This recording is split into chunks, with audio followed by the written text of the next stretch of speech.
I was asked this time to refer to a few new ideas and new understandings, I would say affirming the Bible and the Holy Scriptures through archaeology, which is my business as a historian. And it makes my life very easy, because walking in the land from north to south, east to west, my friends, everything coming out of the land for the last 2 decades, I would say, of new archaeology is simply proving the Bible to be very much correct. I was asked once, how come in the city of David we have that conflict, and in the David Citadel as well? And I said it's a problem, because our friends, neighbors who live next to us, Palestinians, are quite frustrated due to the fact that 90% of the archaeology, statistically speaking, 90% of what comes out of the ground is Judeo-Christian. This is what it is. It's our history. Judeo and Christians together. It starts with the Old Testament, with the Bible, and continues on through the New Testament. And everything we are about to see right now in this very short slideshow has to do with new understandings related to the trial of Jesus, which for some reason most of us were convinced during a long period. When I say long period, it starts in the 14th century, my friend. A whole idea of walking in the way of the cross, which is what we know as the Via Dolorosa, starting from east, from the back of the Antonia next to the Temple Mount, and going west towards a hill which we all call Calvary or Golgotha.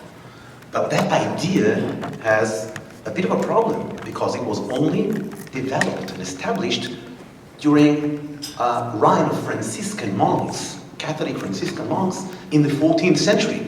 And then comes us, archaeologists, historians, and we ask, wait, is geography of ancient Jerusalem actually shows that the place of the trial could have taken place there? This is what you are about to see, my friends, and we will start with understanding what David Citadel is. I should say this, if you want to market something in Jerusalem, brand it under David. From David Restaurant to David Parking Lot, everything you'll name David would fit. Why? Because everybody knows David. But you're looking right now at a Turkish citadel, meaning this is a 500 years old citadel, beautifully well arranged. I would say the serenity inside really makes you understand that this is the citadel of the old city of Jerusalem. But 500 years in Israel, my friends, is a baby, should I say an embryo. This is not history, this is late history. So what you're looking at right now was named David due to a very simple mistake done by Josephus, our very famous Josephus Flavius, historian that lived in the 1st century AD, wrote that this was once a part of the ancient biblical city of David in the heart of Mount Zion, on top of Mount Zion. He never referred to that citadel specifically. He was speaking about the geographical area. Why? Because he speaks about something else that he knows that exists on that specific spot. And he's looking at that, my friend. This is what you see there. From that one first huge tower, second and third, all the way up here, you're looking at a huge compound which once was Herod's Palace. He was speaking of Herod's Palace, and he was very much sure that if in the 1st century AD Herod's Palace is as large as what he sees, it must have been that King David ruled from the same site. Because no way King David could be less important than King Herod of his time. So he made that mistake. But if you are to understand what the city of David actually was, that is something else. The ancient biblical city of David was something else. Now, why do I refer to Herod's Palace? And why do I say it has anything to do with Jesus' trial? Because some misconceptions along the way that started in the Catholic world, before the evangelical world has derived from the Puritans, before our knowledge of the understanding of the scriptures through evangelical eyes ever existed, Catholics have visited Israel, and they made anchors of understanding in their eyes. And many of the things we still carry on today are ancient traditions that has nothing to do with geographical questions, because they were not asking geographical questions. They were simply following traditions, and tradition is something else. So, if you are to look at the Holy Scriptures, my friend, you do find notes, and you do find hints every now and then that maybe Herod's Palace would be a better idea to look for than the Antonia Fortress. For those of us who hasn't been to the Antonia Fortress, my friends, the Antonia Fortress actually lies in the north part of the Temple Mount. In a minute you will see a slide that shows it. And the Antonia Fortress, for some reason, was believed to be the place of the trial due to Catholic tradition and Orthodox tradition that took place in the 13th and 14th centuries. And this is what still is being done by many, many, many pilgrims who are coming to Jerusalem today. They walk the Via Dolorosa. This is tradition. But is it true? Is it proved through archaeology? Not at all. So you're looking at an idea, it says there, and he went back inside the palace.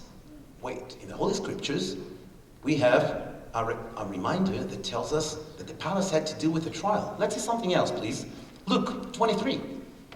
Look at that. Herod is in the city, according to that phrase, in the same time when Jesus is being taken to the trial. And there they say he sent him to Herod, who was also in Jerusalem at the time. Let me ask you this. When Air Force One opens its doors after it lands, who comes out? Usually it should be the president, right? If Herod is in Jerusalem, where would he live? In the Antonia Fortress among the Roman soldiers? In his palace. That means if I am to look for a place that needs to do with Jesus' trial, I should be looking for Herod's Palace. And I know where Herod's Palace is. In a minute you'll see. And then we have in Mark. The soldiers led Jesus away into the palace, which is called back then in the language of Greek, the praetorium. Praetorium means a tent of an officer. A high-rank officer has a tent in the field that is called the Greek praetorium, meaning people made mistake due to that praetorium and thought this must have been the Roman Xartim, which means the Antonia Fortress. But to be more exact, if you are to look of where would the high-ranked officer or the procurator himself be, when he comes to Jerusalem, he would be the guest of the king in the best palace possible. You don't put the president of the United States in a youth hostel, right? You would put him in the presidential suite, which is King Herod's palace. So again, when you look for archaeological understandings and geographical and historical understandings, this is what we do in the world of academics. We bring the Bible, historical documents, and the world of archaeology, and we make what we call a triple bingo. When three lines are to meet in one specific spot, like this one, then we get the understanding. This is a replica of Herod's pools within Herod's palace, and in a minute I'm going to show you what was found, because this is only a replica. It looks nice, but if you want to understand why are we talking about the pools, which you'll see in a minute, let's understand what says Josephus. Josephus has to say something interesting in that time. He is giving us two different descriptions of that area. One's in the Antiquities of the Jews, and the second one is in the War of the Jews against the Romans. Both books are talking about a remarkable, something which was never to be seen before, the most beautiful building in Jerusalem next to the temple. Okay, there's the temple, and then comes Herod's palace, which in some places is as beautiful as the temple itself. You can understand that we're talking about a magnificent city at that time. And the remains, my friends, are all next to the Jaffa Gate, where today's David's Citadel lies. And this is a part of the mistake. These are the new pictures that were taken during that excavation that was actually done and conducted in 2001. You should ask me, Shachar, how come you speak about it right now? Is this news right now? Yes, it is, due to the fact that there was a great contribution and great donation of money to actually open that site to the public a few months ago. Then did it make a lot of news. It was there for 15 years. We didn't touch it. 14 years. Only a few months ago was it open to the public, and now we can actually take those stairs down into the moat. There's a beautiful dry moat that surrounds it, and in it you can actually walk in the footsteps of King Herod's palace. And if you want to understand where Jesus was trialed, which makes sense a lot more right now to us scholars, this is the place you should be looking for.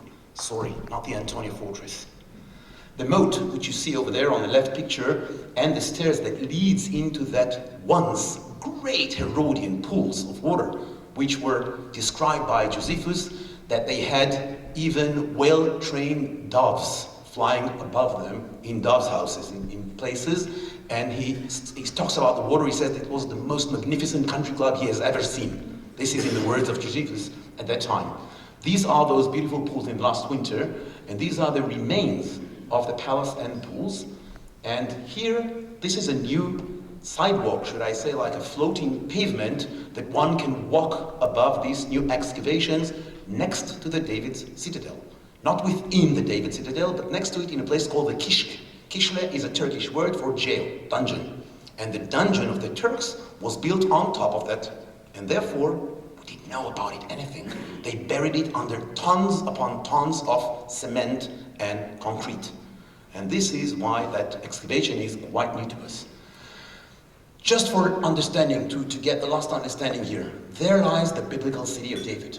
This is the Temple Mount.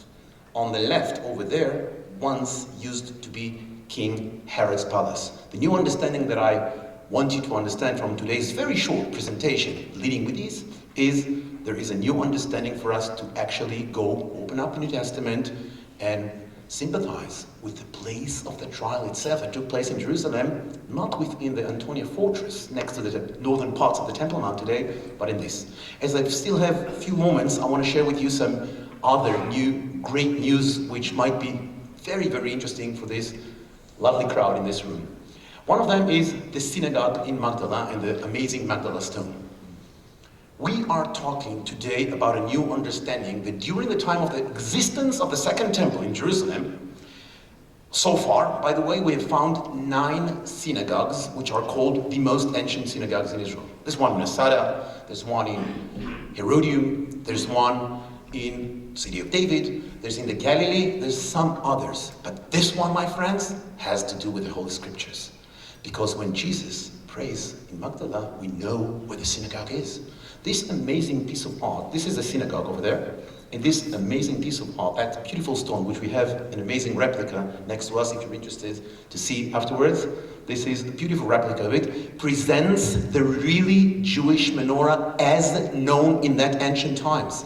And this is the best presentation of the menorah, the Jewish amazing lantern that we have in this specific place. Now, Mary Magdalene herself was raised and brought up in Magdala.